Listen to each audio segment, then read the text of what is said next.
Thank you all for everyone who's joining us today. My name is Lisa Buffo. I'm the founder and CEO of the Cannabis Marketing Association. We really appreciate you taking the time to join us for today's panel, the power of product data for dispensaries or cannabis retailers, driving e-commerce traffic and revenue. So we'll be diving into the data aspects of this conversation.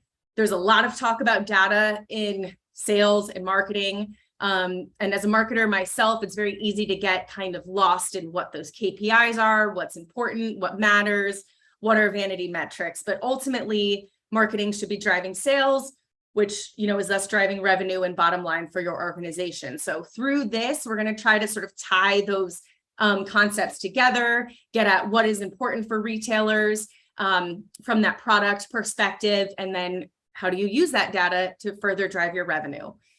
We've got an amazing lineup today of speakers. This group here actually spoke at the Cannabis Marketing Summit in June. So in the chat, can anyone raise their hand or just tell us yes if you were actually at the summit in June, and double yes if you were at this session? Also, do we have retailers in the audience? Is anyone here representing a retailer or actually a brand as well, someone on the product side, so we can make sure we're kind of speaking to you a little bit directly and understanding your questions? And Emily, if you haven't already, if you can throw the chat on. But in the meantime, let's jump into introductions. So my name is Lisa. Again, follow along on social media. We will be live tweeting and Instagram storying as well. And I will pass the mic to, let's do Jeremy, intro, Marcus, and then Guillermo. We'll go counterclockwise. Cool. Hello, everyone. My name is Jeremy. I currently work with Dispense, an e-commerce menu platform for cannabis retailers.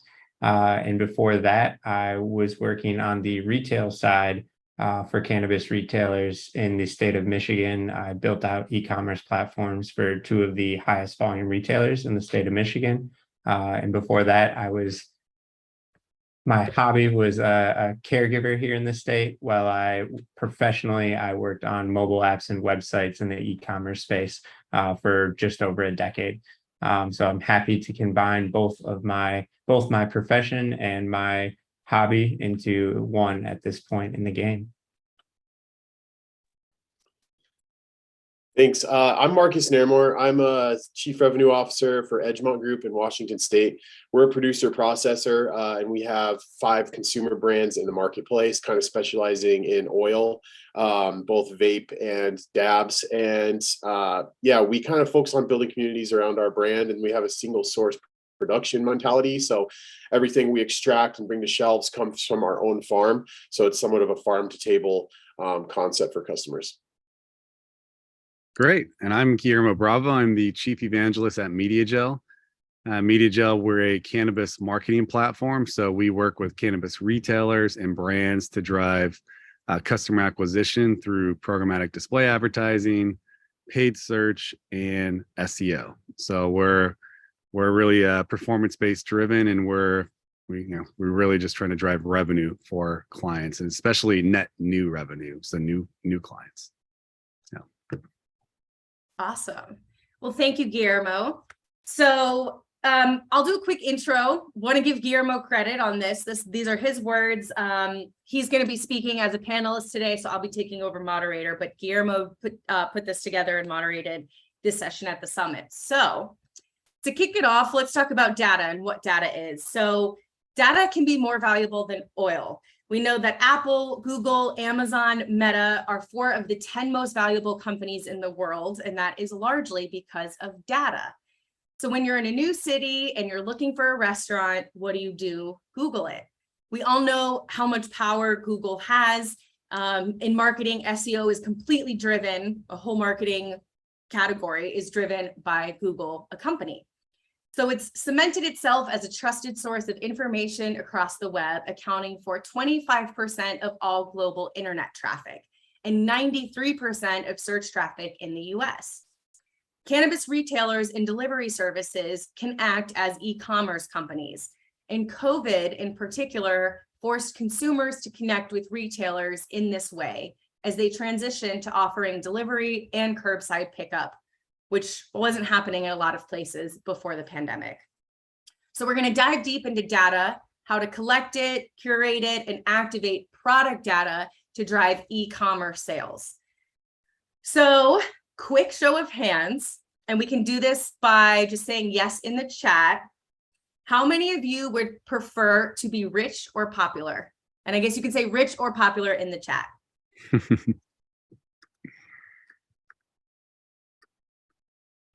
Okay. Seeing some riches. I would agree with that. Elizabeth's going for popular. Nice. Sam says respected. That's fair. Happy. Okay. All of the above. So today we're going to focus on making you rich, growing revenue, and how data can support you in that goal. So now that we did intros, let's get into it. So Guillermo and Jeremy, since you all work very closely with retailers, first thing retailers often do is set up technology to gather data about your customers. Can you speak to what technology is available to do this, as well as any insights on how to approach this for retailers? Sure, I guess I can start first, Jeremy. I would say the first thing is going to be your website. So your website is the face of your company. It's your online store.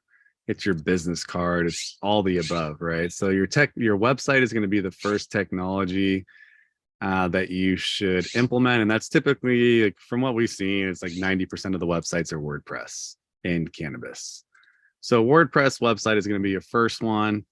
So that's for your online presence. Next is going to be your e-commerce platform, right? So Jeremy with Dispense has the e-commerce platform that can plug into your website and then connect to the next piece, which is the point of sale system. So you'll need the point of sale system to actually accept orders from online, from your online menu and from in-store customers. So website, e-commerce menu, and point of sale, those are all tied together and they need to be synced up with each other so that you can, maximize sales and fulfill orders. Yeah. And then I was going to say, connected to that too is just the CRM. So like your email, SMS loyalty program could be plugged into the menu as well. And then just a couple other items just plugged into Google Search Console, Google Analytics, Google My Business. Those can all be connected to your website. So those are some of like the main technology items that you need to include in your stack. Yeah. And on the CRM side in cannabis, we typically see Alpine IQ or SpringBig for SMS and email. You can use MailChimp and Klaviyo and some of the mainstream ones, but they aren't built for cannabis. And sometimes we do see clients having issues staying on those services. So I would say for the most part, we tend to recommend cannabis specific at this point in time. And then additionally, there are certain tools. I saw one of the questions with, what's the most user-friendly one for reporting? I would say most of the systems in cannabis right now don't have the best reporting. So it's good to be able to move your data into a better reporting software. I like to use Google Data Studio, but there's plenty of other business intelligence tools out there that you can move your data into. Yeah, and I would just add on to that is I've seen some of the comments here is like HubSpot. Yeah, it's a great option for CRM. Definitely. I'm not sure if out the box you can send text messages there since it's using that general SMS platform to send out, which is highly regulated. So I don't know if you can send out messages. Another one is Klaviyo that I see a lot of people using for abandonment cart campaigns. And then the point of sale systems, there's like 100 of them. So it's kind of good luck on that journey. There's a lot of them, Greenbits, LeafLogix are in Dutchy. Jane, I don't think has one, but the rest are just solo point of sale systems. And then, CRM, you already mentioned SpringBig, Alpine IQ. We've been working with quite a bit of campaigns with Happy Cabbage. So they have a really solid data integration there. But that's pretty much it. I think that covers most of the tech stack. Oh, one we probably forget is the mobile apps. So if you do have the capability, and this would be similar to Dispense, but you can actually build a mobile app and build your menu from Dispense into a mobile app. So you can have that as another channel as your technology stack. I would highly encourage people to do that because email and specifically SMS is dying for cannabis, and push notifications are the alternative. And you can reach people through a mobile app with push notifications on iPhones specifically. Android hasn't allowed the order of cannabis through their network yet. Awesome. And Marcus, so you represent a brand. So if you could talk a little bit about Edgemont Group, LeafWorks, and your brands where you're based so that the audience knows just a little bit more. But what are the most important sales data points that you should be looking at in regards to product sales? Yeah, so we operate in Washington State, which is a unique market in that retailers and producer processors cannot be integrated. So we work as a producer processor. So a big part of my job is just making sure we have retail partnerships that are thriving. So I'm pretty in tune with how retailers think about their inventory and their product sales. And a lot of times we are helping them kind of drive their product strategy. So I think one thing, when we look at data from a retail side, there's really three key metrics that I kind of hone in on. The first one is volume. That's kind of straightforward, right? But like, how many units are you selling? How much revenue are you bringing in? That drives your top line revenue.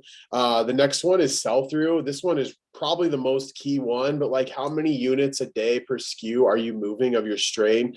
This is really all about efficiency. If you view your retail store like real estate, you need to be making the most efficient use of every kind of square foot in your shelf. So sell-through is really going to indicate to you what's doing well with that space and what's not. The third one is profit margin. So, just a simple measure of your wholesale cost versus your out the door cost. And that's really going to help you measure profitability, which, in the first years of doing this, it wasn't the priority. It was all top line. But in the last year, with everybody getting crunched and having higher expenses and operating, product margin has continued to be a priority from all of our retail partners. So just to recap, that's volume, sell-through, and product margin. And then the other thing I would really recommend is just to pay attention to category trends and market trends across the board. For instance, we're deep into the vapor space. That's been about flat year over year. It's been actually a 1% decrease year over year from what I've seen. But the all-in-one space or disposables, that's increasing 20% year over year. So it's kind of a down market overall in the cannabis space, but this one specific category of all-in-ones, all of our retailers should be investing in this because it's growing at an extreme rate in a time when everything else is kind of flat. Awesome. Jeremy or Guillermo, anything you want to add to that as far as what are most important metrics and sales data points? Go ahead. I'd echo paying attention to the trends, like Marcus said. And you can do that through your own sales data and market level data, but you can also do that through search volume on Google, for example. You can use Google Trends. You can use Google Search Console. One thing that we see with our e-commerce platform right now is edibles. People are searching for like crazy on Google, and we're actually driving a lot of traffic for retailers and a lot of subsequent revenue if we're optimizing their menu for edibles to be found on it.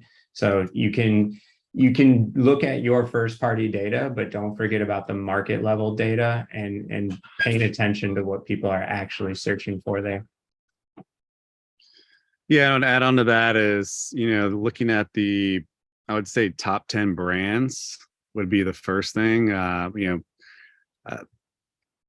Especially in Washington State, Marcus, I know that, the menus, I work with a lot of clients up there. They have like 1,000 SKUs plus in a lot of these stores. So it can be a little bit overwhelming for people in the shopping experience. So really looking at the top 10 brands and even the top 10, maybe top 25 products, focusing on those Also looking at the top 10% of your customers, it's probably like 100 to 500 customers that are really spending a ton of money on you. They're the stoner group, right?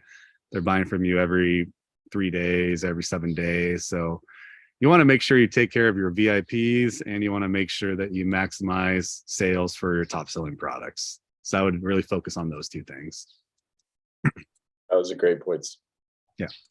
Yeah, I want to come back to the topic of taking care of your VIPs, but to go along with what we're talking about. So Jeremy, e-commerce is your specialty and data ownership is a huge topic. How are marketplaces different from self-hosted e-commerce platforms?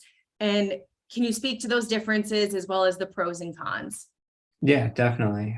So in cannabis specifically, you know, I think, well, I know Weed Maps was the original cannabis marketplace, you know, and that was before Google allowed cannabis retailers to be on Google. So we had this need originally in cannabis for marketplaces because mainstream tools wouldn't allow businesses to be listed on them.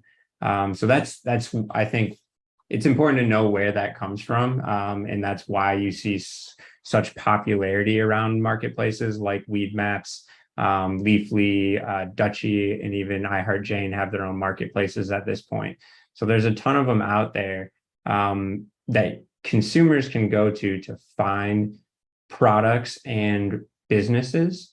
But that's an extra step in the customer journey. So the main difference is really, you know, if you're relying on these marketplaces to send you customers and orders, you lose a lot of that control. So the idea is that to gain that control back, you host your own e-commerce platform that you get all the data from, and that you can control where you show up on the Google results with your Google My Business page, and drive that traffic directly to your website, so that if somebody is searching for a specific brand, or if they're searching for a specific product or strain, they're going directly to your website because you are the closest dispensary to them and you do carry that product.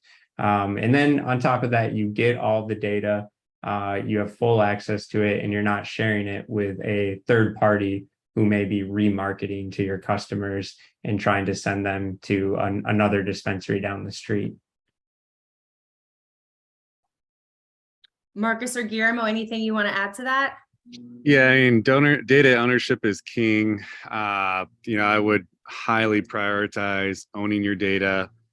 This is like Lisa said it, and this is the reason that Apple, Amazon, all these companies are so valuable, is because they have this data that they can use to really maximize revenue. And like I said about the VIPs that you have coming into your store, I'll just kind of break this down as an example. If I'm a VIP at one of your stores, Marcus, or one of the retailers that you work with, the retailer should know, you know, how much money I've spent over the lifetime. They should know what I like. They should know what brands I like. They should know when I shop. They shouldn't be able to tell me all. They should know all this information about me. So when I walk into the store, and if they're using a premium point of sale system, they should be able to guide me to the right part of the store where everything I want is, if you're doing it the right way. So that's something I know that Trees has, where they can actually see all your purchase history and then recommend products for you to buy. So that's something I would look at as far as data ownership. Another thing is that you can use that data that you own to retarget them. So you can capture people's personal information, right? Like first name, email, and phone number. They can opt into your marketing, and then you can send out messages to them to get them to come back to the store. But then also you can retarget them with advertising after the fact. So you can just continue to follow them around. For example, if you go on Amazon and look at shoes, and then you go on Instagram, you see the same shoes in the feed. It's the same thing with cannabis. You can do that in cannabis, and that's something that I would highly recommend, and that's available if you actually own your data.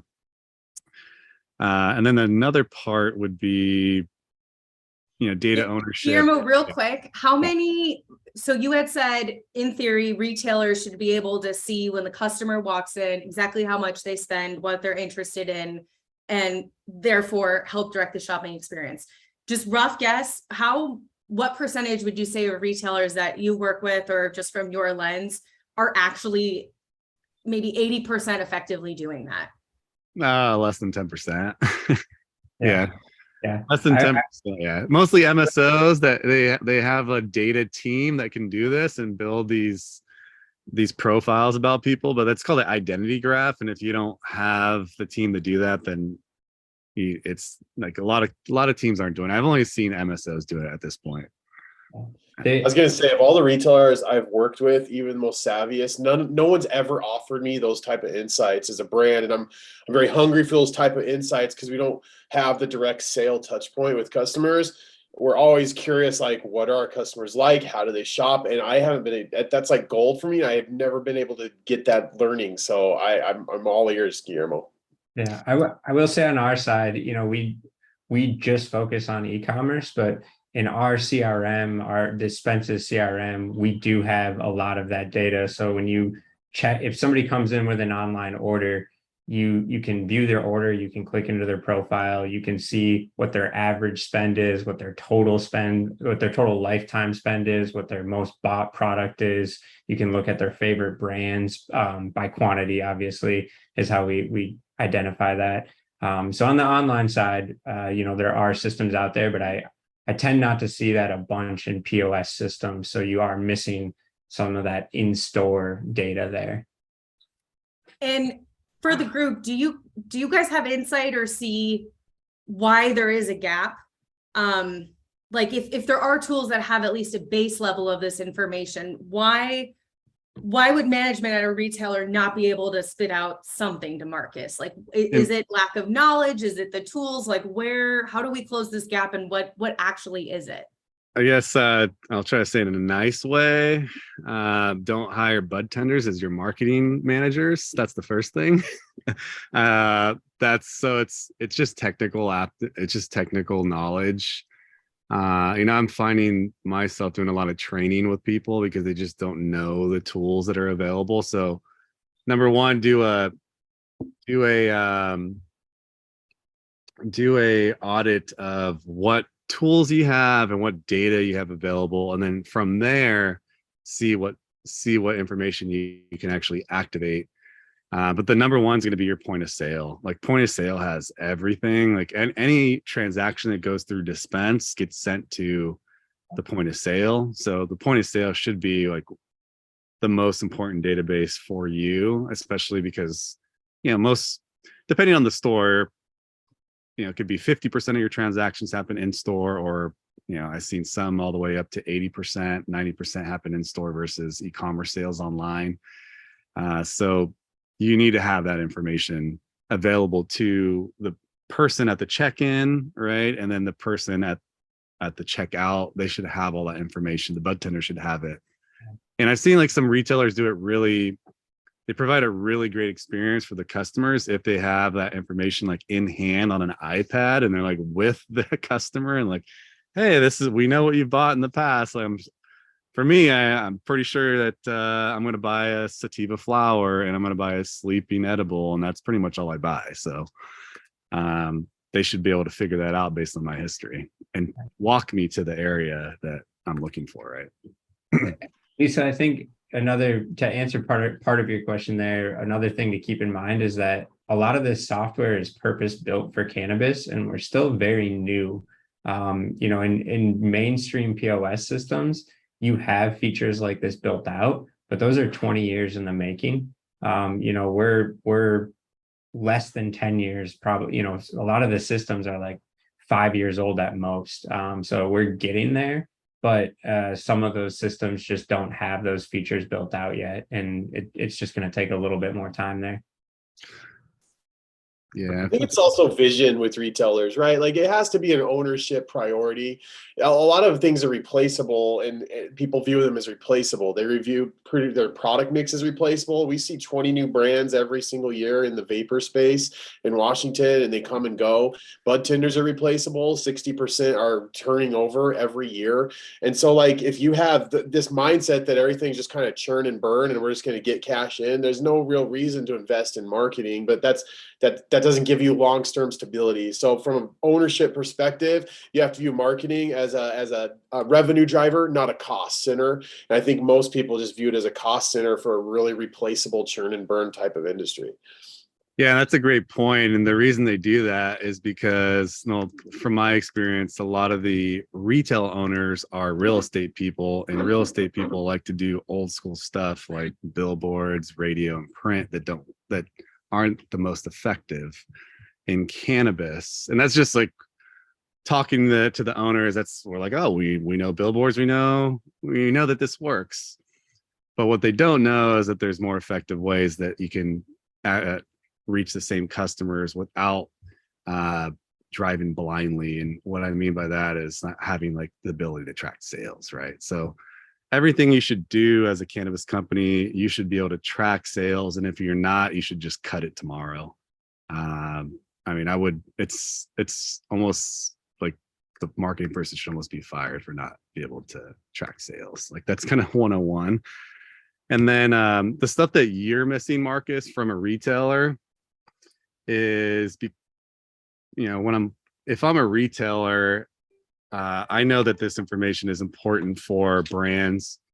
And what I found is that the retailers didn't know that you want this data. And what we've been doing now in partnerships with retailers and brands is looking at those top 10 brands that are being sold in a retailer, like say Clear Choice up in Washington State. We'll pull the top 10 brands and we'll offer a brand co-op marketing campaign. So you can drive the sales of your brands, Marcus, in Clear Choice and track the sales of that. And then also have Clear Choice share that data with you on what your customers actually look like. Demographics, age, sex, income, average income, where they're located, that type of thing. And that's a retail partner we love working with, among many others in Washington, because they do have like a top level investment into marketing and they understand brands. It also has to understand what brand equity is on your shelf. If I'm talking to a buyer and I'm kind of talking about what we can provide them from a marketing standpoint, and their response is, cool, can you give me $1 discount? That kind of signals to me that they don't understand brand equity, right? Like there's always going to be a cheaper brand out there, but are they going to be around in 6 months and 12 months? And that reflects on the brand of the retailer when they kind of just always have these quick hitter brands and nothing's stable. So we always look for people who are willing to invest in the long term in that stable relationship.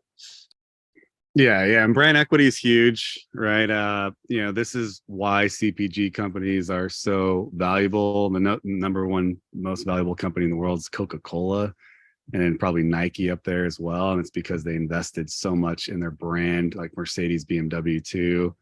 A lot of those brands, they invest like 50% of their budget into existing customers because they want to make sure that they hold those customers and keep them coming back. And it's something that's been missed in cannabis. And I'd say that there's only one company maybe two, like Cookies is probably the only global company in cannabis right now, maybe Wild and some others in the United States in like certain regions. But other than that, there's not like a household name besides Cookies. And that's only because they have the clothing line and entertainment company and, the genetics too. So. Yeah. So I want to talk a little bit about, so to your point about tracking, Guillermo, a lot of that can happen when the full e-commerce journey happens online. And sometimes that doesn't happen with the way, things are set up in this industry. So a little bit of technical talk, but Jeremy, this question is for you. So since retailers act as e-commerce companies, what are the distinct differences between iframes and a self-hosted e-commerce platform when it comes to products being indexed by Google? And if anyone has questions on what iframe is and self-hosted e-commerce platform, Jeremy, if you could just explain that. And for reference, the importance of being indexed by Google ties into SEO and your ability to be found during search. So can you speak to that, Jeremy? Yeah, absolutely. So I think, I'll start with the difference. So like an iframe is what you see most menus in cannabis are on right now. So like if you go to a retailer's website, you'll see a menu powered by Weed Maps, Leafly, Dutchie, or Jane. And 9 times out of 10, they're in an iframe. where a self-hosted option would be like a Dispense, Ola, Timber, or if you choose to go with Dutchy Plus or Jane Roots option, you can do self-hosted as well. And the big difference there is that when your content is in an iframe, Google reads that content as part of a totally different website. And then that iframe is one page. So you don't have individual product pages. You just have one page that is JavaScript based that reloads itself. The Google is attributing that content to the domain of your host, whether it's Dutchy or Weedmaps. And then two, they're not seeing all the products in there. And so that affects you in two reasons. One, you can't show up. You can't show up in search results for products, strains, brands, things like that. But then two, you can't track that purchase all the way through in iframes for the most part. Some of the technology has gotten better at this point in iframes, and you can track it closer. But again, because because you're just reloading a single page and you don't have these individual pages, Google has a hard time following that journey. So you're not getting that full insight into, hey, these people viewed all these products, added these products to the cart, and then checked out with only this subset of products. So when you go to do programmatic advertising or go to do retargeting for brands or strains, you don't have that full picture, and you're really kind of shooting in the dark there. So when Guillermo goes to do his job, he can't do it as well as he could if you had a native self-hosted menu. And I think that sums it up. But Guillermo, you might have some stuff to add there. Yeah, that sums it up. But I do. I want to see that case study that you share with me, Jeremy. That's. I think that, it's nice to chat about it, but I think it would be better if you shared your screen and like show us the case study and like what is the actual lift from a indexable e-commerce menu. Yeah, I can't share my screen, but I'll give you some insight. I'm still waiting on. Or maybe Lisa can pull it up. I'm still waiting on some. Well, I could share my screen, but I'm waiting on some lawyers for full approval on the case. Oh, okay. But I can tell you, like we switched a client over from an iframe menu about 100 days ago, so we had about 90 days of data to a self-hosted menu, and some highlights from that. I've got it in front of me. That some of the things I can share is like that we went from a 200% increase in ranking keywords, and those are all strain, brand, and product related. And then that translates into things like more impressions on Google, a 25% increase in impressions, a 35% increase in click-through rate, because they're actually ranking on the first page for products and for brands. And then a 64% increase in total click-throughs on Google. So a great example, one for strain-related keywords alone, over a 3-month period, 90 days, we generated 15,000 clicks for one client. So if you take a typical e-commerce conversion rate on the high end, e-commerce conversion rates usually range from I would say 2.5% to 6% on the high end. And cannabis tends to be on that higher end because people want what we're selling. So if we take an average high end conversion rate of 6%, and then nationally, I think your basket sizes range anywhere from $70 to $90 in cannabis. So again, if we take the high end of that, 15,000 clicks times a 6% conversion at a $90 basket, that's $80,000 in revenue that you're driving just from strain related traffic right there. So that's kind of what Guillermo's getting at. And if you want to know more on that, I'll have a full case study out within a week or so here, just waiting for that lawyer approval. Yeah, and just to break things down in layman's terms too, saying that a website is indexable by Google just means that Google can read it, and then they will show the product strains and product categories in Google search results. So when you type in Blue Dream in Ann Arbor, the menu will pop up instead of Weedmaps, right? Exactly. Yeah. Typically, you see if you're looking for a specific brand, strain, or product, you'll see a Weedmaps or a Leafly link first. And the idea is to get your dispensary to show up ahead of those things. Does That everyone sounds like understand? sorry to interrupt. That sounds like a big time commitment, right? If I'm a retailer, like how does, I guess the attraction of using an iframe is that it's really user friendly and it's always just kind of up to date. Is it a big time commitment to have a self-hosted menu as a retailer? No, it's just a switch in technology. Yeah. It, It's it, just a change of the setup. Yeah. it does depend on how you're doing it. If you're building it out from scratch, massive time commitment. Or if you're using an API like Magento or something, again, massive time and monetary commitment. But I would say there's three SaaS companies in the cannabis space right now that are doing this that make it really easy.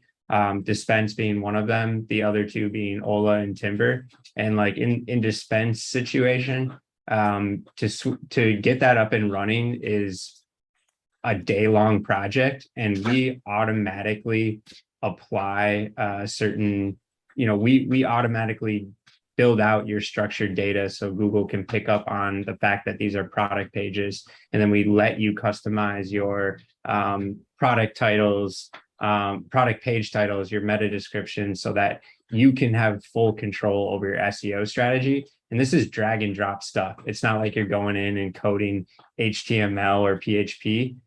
There's a user interface to make all this super easy for people.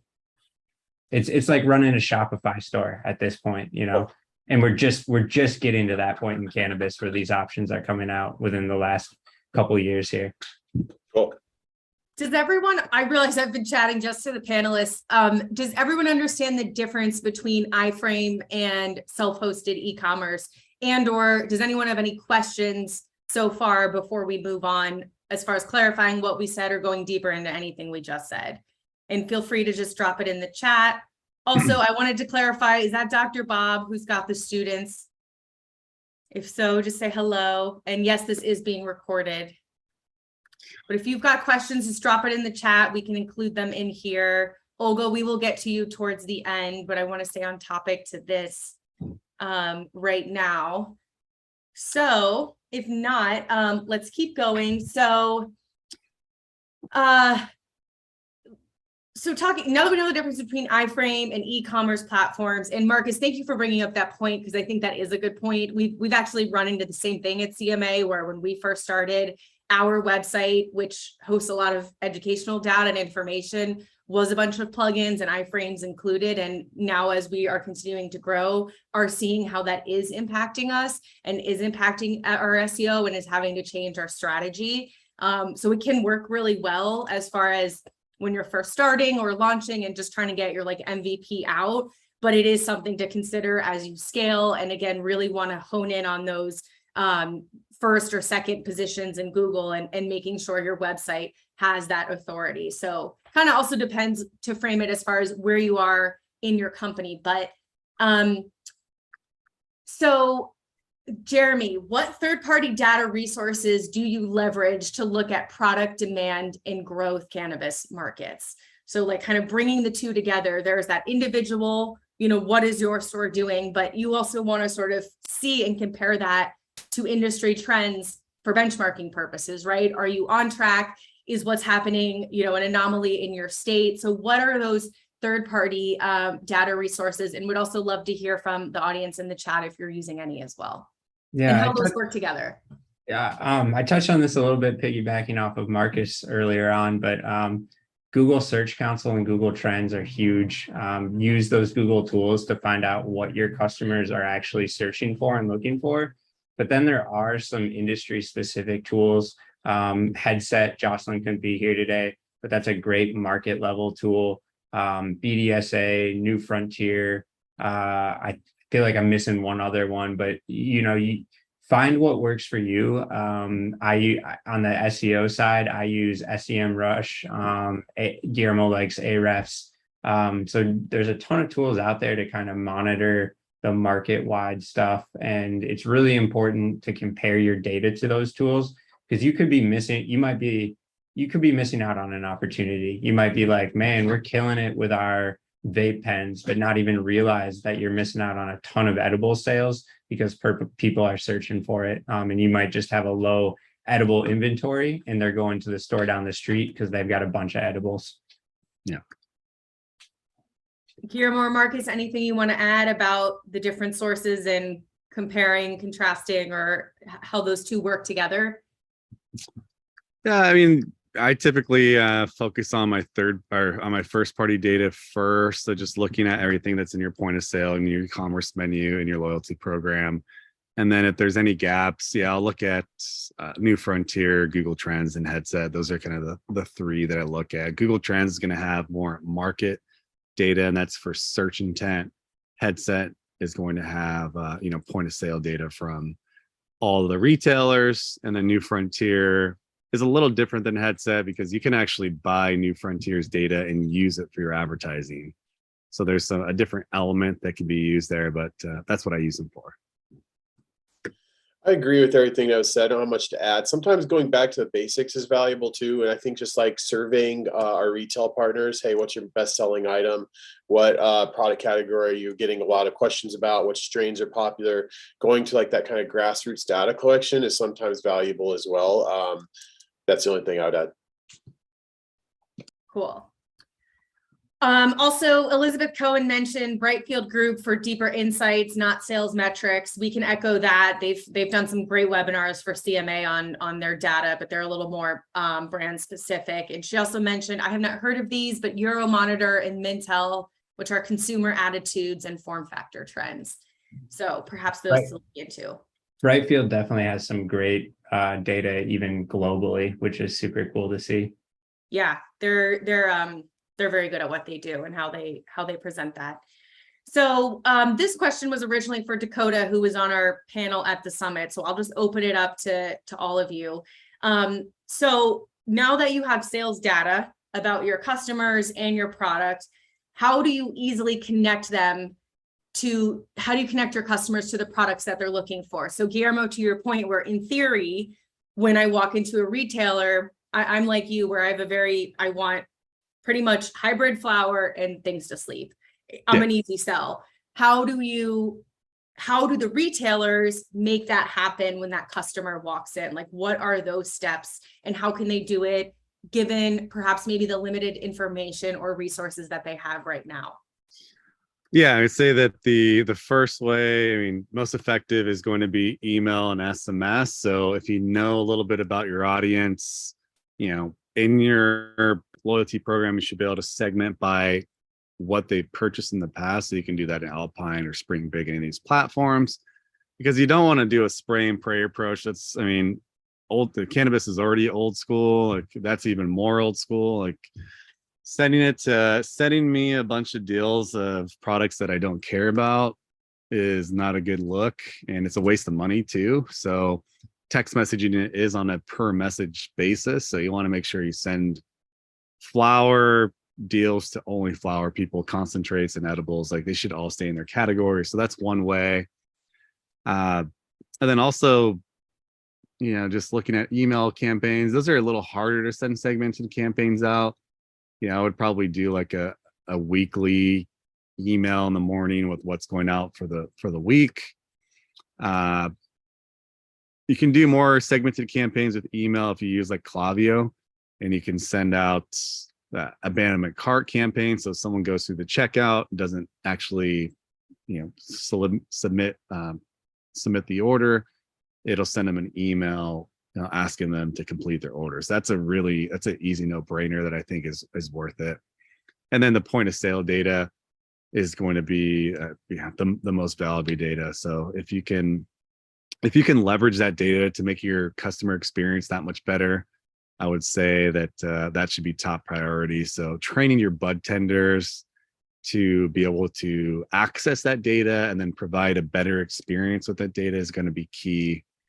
And as much as, with that being said, like, when you're building out your data set in the point of sale system, make sure you collect as much information about people as possible, because then you can really curate a really specific experience. And then with that as well, I already mentioned, but top brands, top customers, VIP, if you can pull all that information out from your point of sale system as well, like really focus on the top 20% of your customers and top 20% of your products.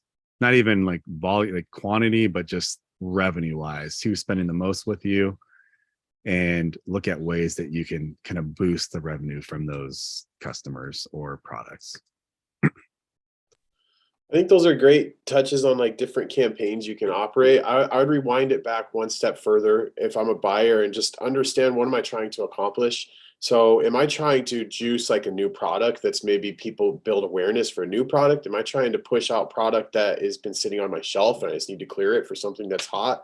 Or am I trying to boost something? I mean, there's a bunch of different reasons for why you're trying to connect a certain product, but it really comes down to knowing your own product strategy, which is easier said than done. And then knowing your products, right? Like there in Washington, maybe it's a little bit on the extreme side, but I think this is how it's going to go for a lot of the country. There's probably 80 to 120 vendors, and even countless more SKUs that you can select from. So understanding the attributes of your products, but then also, Lisa, what you mentioned, like I want a hybrid strain. Like, what are your customers' underlying wants?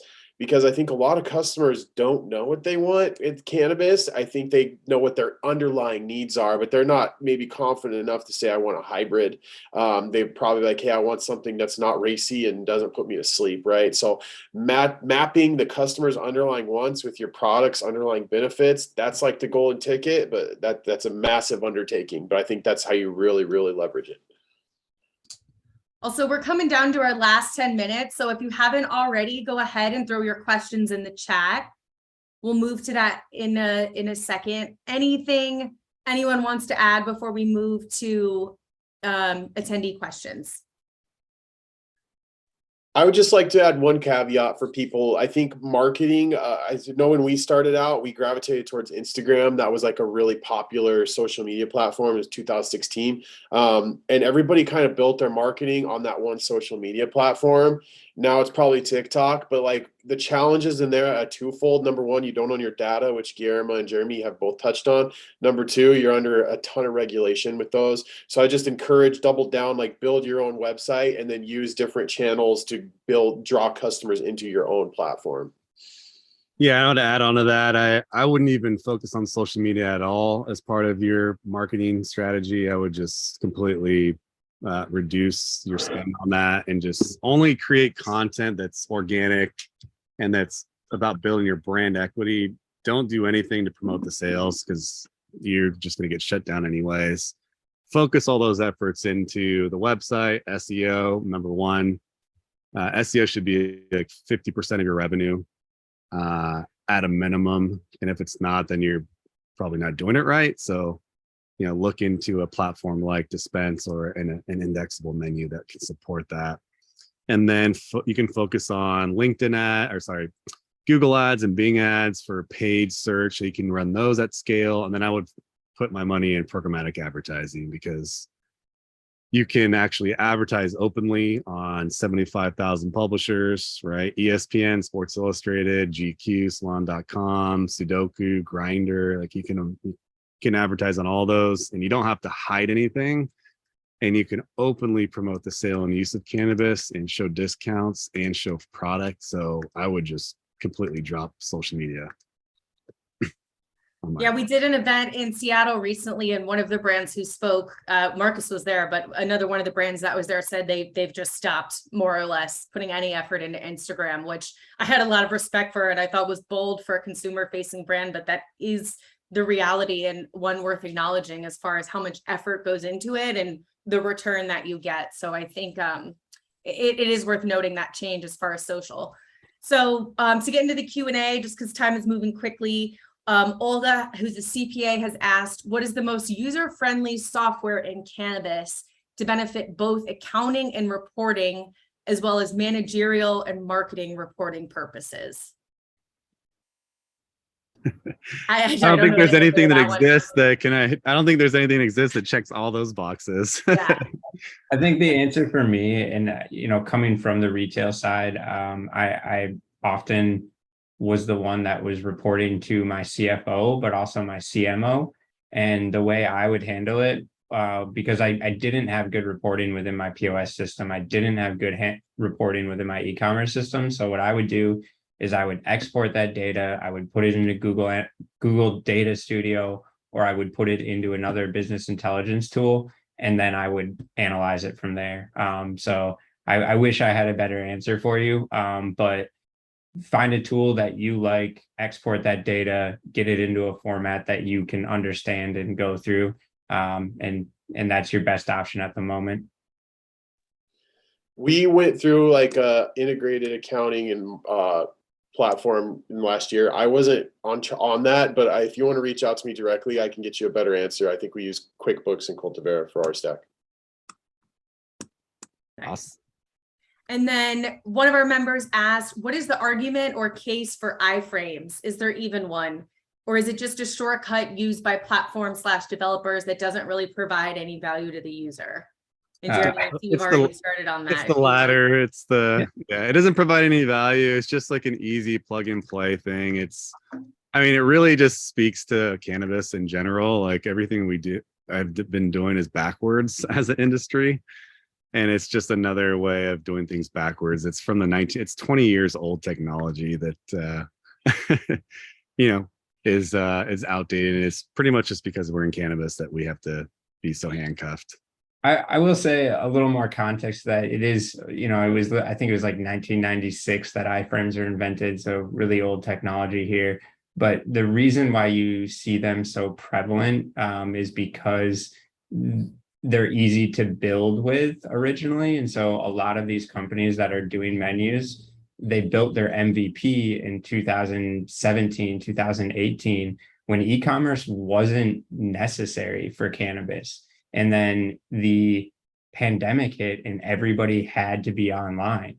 And so all of a sudden, these companies were just in the right place at the right time with these MVPs that they never iterated on. And then iframes blew up in the cannabis world. So it's kind of just this weird case of the right place, right time. But in general, there's no reason why we should be on iframes at this point in time. And it is a shortcut. I often refer to it as like a Band-Aid. You should be on a native menu system. Yeah, and I think, just thinking of the e-commerce menus, because I've worked with all of them, it's whatever way we can shorten the time to get a menu launched. That's an iframe is the way to shorten the time to get a menu launched, right? You can get a menu launched in probably like 2 to 3 days versus a self-hosted. If you build it from scratch, it's going to take you a few months. Yeah, but now there are the out-of-the-box self-hosted options popping up. So we're getting to the Shopify realm here in cannabis. We're getting there. Exactly. Cool. Okay, we've got 4 minutes left and probably more questions than we have time for. So panelists, if you want to type any answers to the questions that are out there, that would be great. And then everyone can see them. But I think we'll close with this. So for each of the panelists, if you had like your 1 minute high level takeaway, you take nothing else away from this webinar, this is it piece of advice, what would it be for the group? Own your data. Like Marcus was saying earlier, and you don't have to build it all yourself. If you have the resources, if you're a big company, absolutely build it yourself. But if you're a small company, whether it's 1 store or 5 stores, just make sure you're working with tech partners that allow you to have access to your data and unfiltered access, number 1. And then number 2, I would highly encourage people to work with tech partners that aren't leveraging your data against you. And that's a very common thing with marketplaces. We've seen it happen with Amazon leveraging data against their own sellers to release their own products. We've seen it happen with food delivery marketplaces where Uber Eats and DoorDash open ghost kitchens, and consumers don't even realize that they're buying product from, they think they're buying product from a local restaurant when in reality they're buying from this large corporation. So make sure you vet your tech providers, make sure that you own it, and make sure that they're not leveraging that data against you. If somebody tells you they are the Amazon of cannabis, run away. I guess I can go next. I'd say, data, number 1, own your data, and make sure you have the system set up to collect it and then actually use it. And then I would say SEO is your number 1 marketing channel. And you should really focus on that, because that's going to really be a determine the long-term success of your company. From my perspective, I think it's really valuable to spend a lot of time to identify what your North Star metric is. There is so much data available and so many different things you can chase after, especially in marketing where it's not super connected to ROI initially. Understand strategically, like, what is your company doing? How are you trying to build your followers, and what North Star metric showcases that? That's been the biggest change for us. So Zoom apparently has a new feature where I can't type to you all directly. It's just the hosts and the panelists, but please connect with Jeremy, Guillermo, and Marcus on LinkedIn. You guys, if there's any other contact information you want to share, let us know and we can send it out in the recap email. Check out LeafWorks up in, if you're in Washington, Dispense App if you're on that retailer side, and MediaJel if you're interested in advertising options as well. I want to thank everyone for taking the time for joining today, particularly our panelists for doing this again and furthering this discussion. We will edit it and send it out, and this will be on our YouTube channel, so you can rewatch this again as much as you want. And please let us know if you have any other questions, marketing mysteries you want to figure out. We really program what we do at CMA based on what we're hearing from cannabis marketers. So if this came because we had heard from retailers about this issue. So if you have any other issues, let us know and we'll see what we can do to reach out to the community and create some content like this to help create some clarity. But Jeremy, Guillermo, and Marcus, thank you so much again. We will be in touch with you all soon. And then lastly, for our members on the call, our application is open for our Future of Cannabis Marketing event. Those are our TED style talks that we do in the beginning of the year. That's open for a few more weeks. So if you've got ideas on what the future of cannabis marketing looks like, which is TED style, not teaching style, check out that app. Emily dropped it in the link. And anyone can email me. It's lisa@marketingcannabis.org. Feedback, good, bad, ugly, thoughts. We want to continue making good and helpful content for you all. But thank you everyone for joining. Again, Guillermo, Jeremy, and Marcus, thank you so much. And we'll see you at our next event. Yeah, We will. And thank you, Lisa. Emily. This is great. Love chatting, guys. Thank you, Emily. Thank you, Lisa, Marcus, Jeremy. Yeah. Okay, thanks everybody. We'll leave the chat up for a minute, but have a great rest of your day. Thank you. Bye. Thank you. Bye.